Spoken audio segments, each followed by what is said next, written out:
Hey, it's Jamie East here from the Smart 7, and today's episode is brought to you by Pension Bee and their award-winning Pension Confident podcast. Getting your head around pensions might seem overwhelming, but that's where Pension Bee comes in. They're on a mission to build pension confidence. So whether you're just starting on your pension journey, you're nearing retirement, or like me, you're somewhere a little bit in between, then you should have a listen to the Pension Confident podcast. It's an award-winning podcast that digs into topics that really matter with the help of financial experts. So that could be the basics of how pensions, ISAs or mortgages work, and things like how to get started on saving for a happy retirement. And a bit like the Smart 7 does with the news, they break down complex pensions finance into language that we can all understand. You can listen or download the Pension Confident podcast wherever you get your podcast from, or you can watch the episodes on YouTube. And remember, anything discussed on the podcast shouldn't be regarded as financial or legal advice, and when investing, your capital is at risk. On today's Smart 7, Tories call emergency debate on Mandelson, RAF jets to patrol Polish airspace, and much more. It's Tuesday the 16th of September, it's Guacamole Day, and happy birthday Nick Jonas. The Smart 7. It's news, but not the news.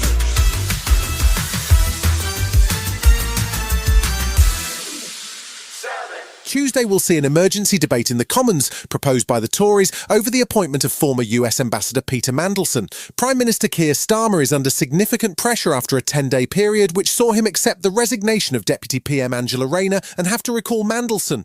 Worst of all, last Wednesday, Starmer publicly backed Mandelson in the Commons, only to realise later that day how serious the email leak reported by Bloomberg was. He spoke on the matter on Monday. What I knew before PMQs was that there had been media inquiries. It was only on Wednesday early evening that I knew the contents of the Bloomberg emails. It was only very late on Wednesday when Peter Mandelson replied to the questions that had been put to him by government officials. And it was on that basis that I took my decision that he should be removed. The pressure is on the PM, with Donald Trump due to arrive for a state visit this week, and he'll be keen to draw a line under the matter. The Tories are also under pressure, but from Reform, who snagged a Tory shadow cabinet member on Monday, as Danny Kruger became Nigel Farage's fifth MP in the House of Commons. Kruger sounded unimpressed with Kemi Badenoch's Tories. The Conservative Party is over as the principal opposition to the left. But I'm not despondent, because conservatism is not over, because the failure of the Conservative Party has created space for an alternative. The flame is passing from one torch to another.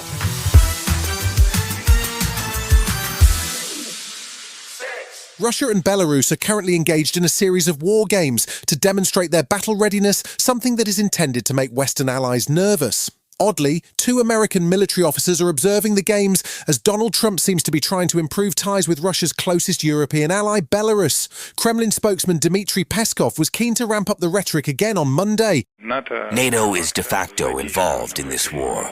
NATO provides both indirect and direct support to the Kyiv regime. Therefore, it can be said with absolute certainty that NATO is at war with Russia. NATO members are not waiting for Russia's next move, however, and the UK joined Germany and other NATO allies in announcing more concrete support for Poland as the Russian threat escalates. UK Typhoon fighter jets will take part in NATO's new Eastern Sentry mission, as Defence Minister John Healey explained at a windy RAF Bryce Norton. The message to Moscow is clear. Putin tested NATO, NATO responded, and the UK will play our full part.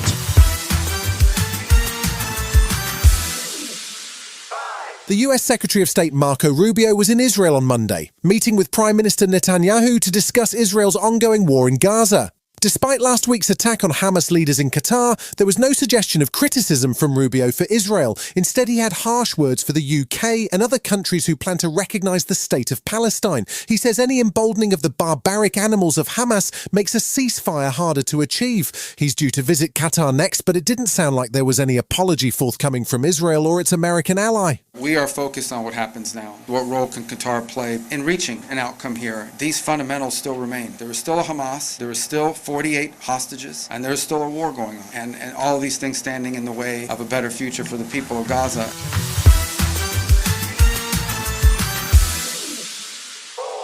Monday saw Constance Martin and Mark Gordon sentenced to 14 years each for the gross negligence manslaughter of their newborn daughter. The sentence was passed by Judge Mark Lucraft and followed a lengthy trial and retrial in the Old Bailey, which wrapped up in July. The couple had gone on the run in 2023 after the birth of their daughter to avoid social services, and the body of baby Victoria was found in a shopping bag in Brighton 2 days after the police arrested the couple. Even during Monday's sentencing, there was disruption in the court as the pair passed each other notes, and the judge said he'd never had that sort of attitude displayed towards him in his 13 years as a judge. On gross negligence manslaughter, in your case, Mark Gordon, there will be an extended sentence of imprisonment amounting to 18 years. Martin, in your case, as the dangerousness test is not met, there will be a sentence of 14 years imprisonment. Still to come on today's Smart 7 in association with Metro, the Champions League is back and the first Bruce Springsteen movie trailer just dropped. Right after this. Hey, it's Jamie East here from the Smart 7, and today's episode's brought to you by Pension Bee and their award-winning Pension Confident podcast. Getting your head around pensions might seem overwhelming, but that's where Pension Bee comes in. They're on a mission to build pension confidence. So whether you're just starting on your pension journey, you're nearing retirement, or like me, you're somewhere a little bit in between, then you should have a listen to the Pension Confident podcast. It's an award-winning podcast that digs into topics that really matter with the help of financial experts. So that could be the basics of how pensions, ISAs or mortgages work, and things like how to get started on saving for a happy retirement. And a bit like the Smart 7 does with the news, they break down complex pensions finance into language that we can all understand. You can listen or download the Pension Confident podcast wherever you get your podcast from, or you can watch the episodes on YouTube. And remember, anything discussed on the podcast shouldn't be regarded as financial or legal advice, and when investing, your capital is at risk. Welcome back. This week sees the official Champions League campaign get underway, with the first set of matches in the league stage. There's Champions League action on Tuesday, Wednesday and Thursday, with 6 UK teams in action, including Newcastle, Man City, Liverpool and Chelsea. Things get underway on Tuesday with Arsenal travelling to Spain to take on Atletico Bilbao, while Spurs entertain Villarreal. Meanwhile, the Premier League have rolled out a new initiative to focus on mental health and to help with suicide prevention. The scheme is called Together Against Suicide, and it's backed by former Capital Breakfast presenter turned sportscaster Roman Kemp. You look at the stats, one suicide affects 180 people around it. And as I say, like a football stadium fits that demographic to a T. So it was really an amazing moment this weekend just to see the advertising hoarding saying Together Against Suicide. The Premier League have really pushed it.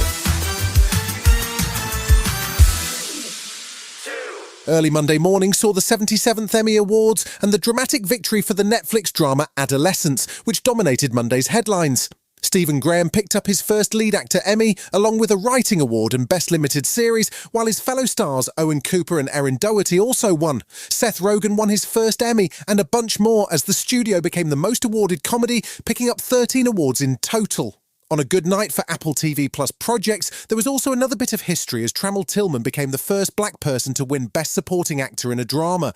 He made sure to thank his first acting coach, who turned out to also be his mother. You remember what you want to remember. You make time for what you want to make time for. Do the work, show up. And most importantly, for the love of God, don't embarrass me in public.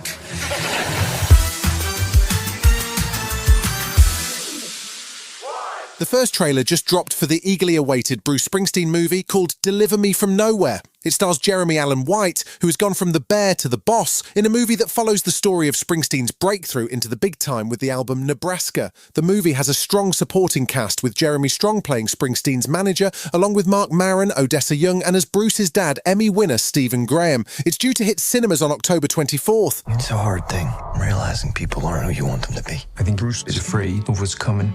These new songs, they're the only thing making sense to me right now. The only thing I can still believe in. Then we'll get it, whatever it takes. You've been listening to the Smart 7. We'll be back tomorrow at 7 a.m. Hit that follow button and have a great day.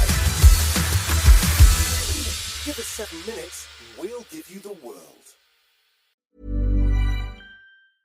Consider this your sign to skip the what's for dinner debate tonight. Outback Steakhouse has a 3-course meal starting at just $14.99. Start with soup or salad, then take your pick of down-under entrees, like our juicy towering burger or flame-grilled shrimp. And for dessert, New York-style cheesecake, plus $8 cocktails all day, every day. 3 courses, starting at $14.99. Tell the group chat you'll see them at Outback. Price and participation may vary.